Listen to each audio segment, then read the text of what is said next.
ഏഷ്യാനെറ്റില് big boss season 7 അവസാനിച്ചതിനു ശേഷം വന്ന രണ്ട് സീരിയലുകളുണ്ട്. ഒന്ന് അഡ്വക്കേറ്റ് അഞ്ജലിയും രണ്ടാമത്തത് കാറ്റത്തെ കിളിക്കൂട്. ഇത് രണ്ടും ഏകദേശം ഒരേ കണക്ക് തന്നെ മത്സരിക്കുന്നുണ്ട്. പക്ഷേ ഒന്നിച്ചു വന്ന സീരിയൽ ആയതുകൊണ്ട് തന്നെ വളരെ ഈസി ആയിട്ട് കമ്പയർ ചെയ്യാൻ പറ്റും.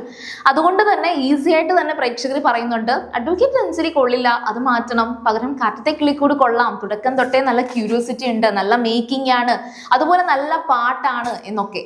നിങ്ങൾ കാറ്റത്തെ കിളിക്കൂട് കണ്ടു തുടങ്ങിയിട്ടുണ്ടോ? ഉണ്ടെങ്കിൽ ഉറപ്പായിട്ട് നിങ്ങൾ ആ കമന്റിൽ ഒന്ന് പറയുക. അതുപോലെ സീരിയൽ ഗ്രാൻഡ് ഫസ്റ്റ് ടൈം കാണിക്കുകയാണെങ്കിൽ ഉറപ്പായിട്ടും ചാനൽ ഒന്ന് സബ്സ്ക്രൈബ് ചെയ്തേക്കുക. നിങ്ങൾക്ക് ഒരുപാട് സീരിയൽ ഇൻഡസ്ട്രി വിശേഷങ്ങളും ഇന്റർവ്യൂസും ഒക്കെ നിങ്ങൾക്ക് സീരിയൽ ഗ്രാൻഡിലൂടെ ഫ്യൂച്ചറിൽ കിട്ടും. ഇപ്പൊ നമുക്ക് കുറച്ച് കമന്ററീസിലേക്ക് തന്നെ പോകാം. ശരിക്കും പറഞ്ഞാൽ അയ്യനാർ തുണൈ എന്ന് പറയുന്ന ഒരു തമിഴ് സീരിയലിന്റെ റീമേക്ക് ആണ് കാറ്റത്തെ കിളിക്കൂട്. ഇപ്പോൾ ഞാൻ എടുത്തു പറയുന്നത് അഡ്വക്കേറ്റ് അഞ്ജലിയേക്കാൾ ഒരുപാട് ബെറ്റർ ആയിട്ട് കാറ്റത്തെ കിളിക്കൂട് റീച്ച് കിട്ടി പോകുന്നത് കൊണ്ടാണ് ഞാൻ എടുത്തു പറയുന്നത്. പിന്നെ അത് മാത്രവുമല്ല, നിതിൻ ജേക്കിന്റെ ഏറ്റവും ഡിഫറെന്റ് ആയിട്ടുള്ള ഒരു ക്യാരക്ടറാണ് കാറ്റത്തെ കിളിക്കൂടിലൂടെ കാണാൻ സാധിക്കുക. കാരണം എന്ന് വെച്ചാൽ നമ്മളിപ്പോൾ സാന്ത്വനത്തിനകത്ത് ബാലേട്ടനെ കണ്ടിട്ടുണ്ട്. നമുക്ക് ബാലേട്ടനെ ആ ഒരു ലെവലിൽ എക്സ്പെക്ട് ചെയ്യാൻ സാധിക്കും. കാരണം അദ്ദേഹത്തിന്റെ ഏജ് വെച്ചിട്ടും അദ്ദേഹത്തിന്റെ ഒരു ഓൾറെഡി അദ്ദേഹം അഭിനയിച്ചിട്ടുള്ള പല ക്യാരക്ടറിലും അദ്ദേഹത്തിന്റെ ഒരു വേ ഓഫ് കമ്മ്യൂണിക്കേഷൻ അങ്ങനെ തന്നെയായിരുന്നു. ഒരു ചേട്ടൻ, ഒരു അച്ഛൻ എന്നൊക്കെയുള്ള ലെവലിലായിരുന്നു. പക്ഷെ നിതിൻ ജേക്ക് ഒരു റൊമാൻറ്റിക് ഹീറോ ആണ്. ഓൾറെഡി ഒരു സീരിയലിൽ റൊമാൻറ്റിക് ഹീറോ ആയിട്ട് നിൽക്കുന്ന നിലയിൽ പിന്നെയും ഒരു ചേട്ടച്ചനായിട്ട്, അല്ലെങ്കിൽ ഒരു ഇത്രയും 3 സഹോദരന്മാരുടെ വലിയൊരു ചേട്ടനായിട്ട് അഭിനയിക്കുകയാണ്. അത്ര റൊമാൻറ്റിക് ആയിട്ടൊന്നും നിതിനെ ഈ ഒരു സീരിയലിനകത്ത് പ്രതീക്ഷിക്കേണ്ട. സുഭാഷ് എന്നാണ് നിതിൻ്റെ ഈ ഒരു സീരിയലിലെ കഥാപാത്രത്തിന്റെ പേര്. പക്ഷേ ഇപ്പോൾ ഇന്നത്തെ എപ്പിസോഡിൽ സുഭാഷിന്റെ നായിക എത്തിയിട്ടുണ്ട്. അത് ആ മുറപ്പെണ്ണാണ് സത്യത്തിൽ സുഭാഷിന്റെ നായിക. എന്നാൽ എല്ലാവരുടെയും ഒരു ക്യൂരിയോസിറ്റി എന്ന് പറയുന്നത് നമ്മുടെ നായകൻ ഈ നായികയെ വിവാഹം കഴിക്കുമോ എന്നുള്ളൊരു ചോദ്യമാണ്. അയ്യനാർ തുണ എന്ന് പറയുന്ന സീരിയലിനകത്ത് ഇതുവരെയും, ഇപ്പോൾ ഒരുപാട് എപ്പിസോഡ്സ് കഴിഞ്ഞു, ഇതുവരെയും ആ ചേട്ടന് ഇതുവരെയും ആ ഒരു മുറപ്പെണ്ണിനെ വിവാഹം കഴിക്കാൻ സാധിച്ചിട്ടില്ല. സുഭാഷിന് ആ നായികയെ വിവാഹം കഴിക്കാൻ സാധിച്ചിട്ടില്ല.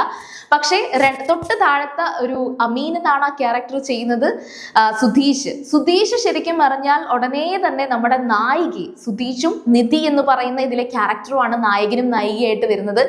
പക്ഷെ ഈ നിധി അത്രയും വലിയൊരു ആർക്കിടെക്ചർ ആകണം എന്ന സ്വപ്നം കൊണ്ട് നടക്കുന്ന വലിയ വീട്ടിലെ അങ്ങേയറ്റം വലിയൊരു പണക്കാരന്റെ മകളായിട്ട് ജനിച്ചിട്ടുള്ള നിധി എങ്ങനെയാണ് ഈ തട്ടുകുട്ട് ഫാമിലിയിലേക്ക്, അല്ലെങ്കിൽ ഈ ഒരു കിളിക്കൂട്ടിലേക്ക്, ആൺകൂട്ടിലേക്ക് വരുന്നത് എന്നുള്ളതാണ് ഏറ്റവും വലിയൊരു ക്യൂരിയോസിറ്റി.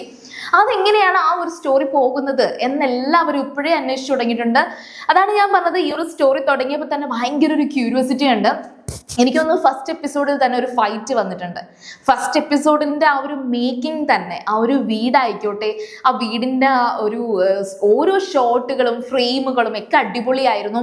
പിന്നെ സാധാരണ സീരിയൽ എന്ന് പറയുമ്പോൾ, ഒരു മലയാളത്തിൽ സീരിയൽ എന്നൊക്കെ പറയുമ്പോഴത്തേക്കും ഒരമ്മയായിരിക്കും, അല്ലെങ്കിൽ ഒരു സ്ത്രീ, ഒരു ചേച്ചി ആയിരിക്കാം മുറ്റമൊക്കെ അടിച്ച് കല്ലിലൊക്കെ തേങ്ങയൊക്കെ ഇങ്ങനെ അരയ്ക്കുന്ന ഒരു സീനൊക്കെ ഉണ്ട്.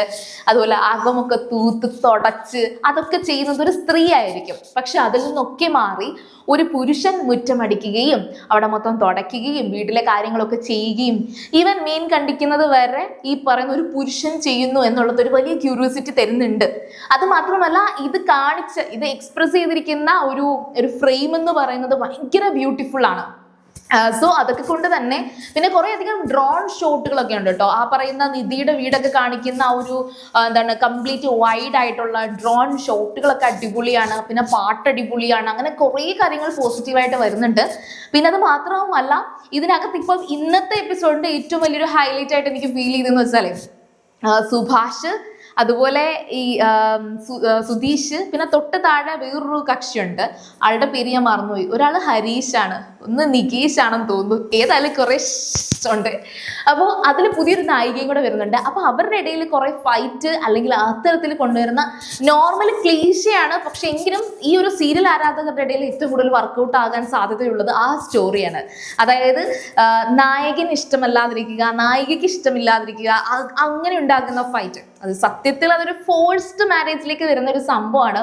അതൊരു പൊളിറ്റിക്കലി ഇൻകറക്റ്റ് ആയിട്ട് തന്നെയാണ് കൺസിഡർ ചെയ്യുന്നത്. എങ്കിലും അത് സീരിയൽ ഇൻഡസ്ട്രിയിൽ അല്ലെങ്കിൽ സീരിയൽ സ്റ്റോറീസിൽ വരുമ്പോഴത്തേക്ക് ഭയങ്കരമായിട്ട് ആഘോഷിക്കുന്ന ഒരു കാര്യമാണ്. ഏതായാലും ശരി, നമ്മുടെ സുഭാഷിനെ പറ്റിയ നായിക എത്തിയിട്ടുണ്ട്. സുധീഷിന്റെ നായിക നിധിയാണ്. ഇനി അടുത്ത ആളുടെ നായികയും കൂടെ ഇന്നത്തെ ദിവസം എൻട്രി ചെയ്യുന്നുണ്ട്. ബാക്കി സ്റ്റോറീസ് അറിഞ്ഞിട്ടില്ല. പിന്നെ ഏറ്റവും ഇളയതാണെന്ന് തോന്നുന്നു ഹരീഷ്. അപ്പോൾ ഏതായാലും ഏറ്റവും ഇളയ അനിയൻ്റെത് പഠനവും കാര്യങ്ങളും ഒക്കെയാണ്. പിന്നെ ഇന്നത്തെ എപ്പിസോഡിൽ ഇവരുടെയൊക്കെ അച്ഛൻ ഒരു വില്ലനാണ് എങ്കിലും ആ വില്ലന്റെ ഉള്ളിലും ഒരു സ്നേഹമുണ്ട് എന്ന് കാണിക്കുന്ന കുറച്ച് സീനുകളൊക്കെ ഇന്ന് വന്നു പോകുന്നുണ്ട്. അതുപോലെ തന്നെ ഈ പറയുന്ന അമ്മായി എന്ന് പറയുന്ന ഒരു ക്യാരക്ടർ ഇന്ന് നമ്മളുടെ സീരിയലിനകത്ത് വരുന്നുണ്ട്. പക്ഷെ ഈ അമ്മായിക്ക് നല്ല വെറുപ്പുണ്ട്. ഫൈനലി ഈ അമ്മായി ഒരു പോസിറ്റീവ് ആകാനുള്ള സാധ്യതയും കാണുന്നുണ്ട്. ഏതായാലും ശരി, കാറ്റത്തെ കിളിക്കൂട്ട് നിങ്ങൾ കണ്ടു തുടങ്ങിയിട്ടുണ്ടെങ്കിൽ നിങ്ങളുടെ അഭിപ്രായങ്ങളും നിങ്ങളുടെ റിവ്യൂസും ഒക്കെ കമന്റിൽ പറയുക.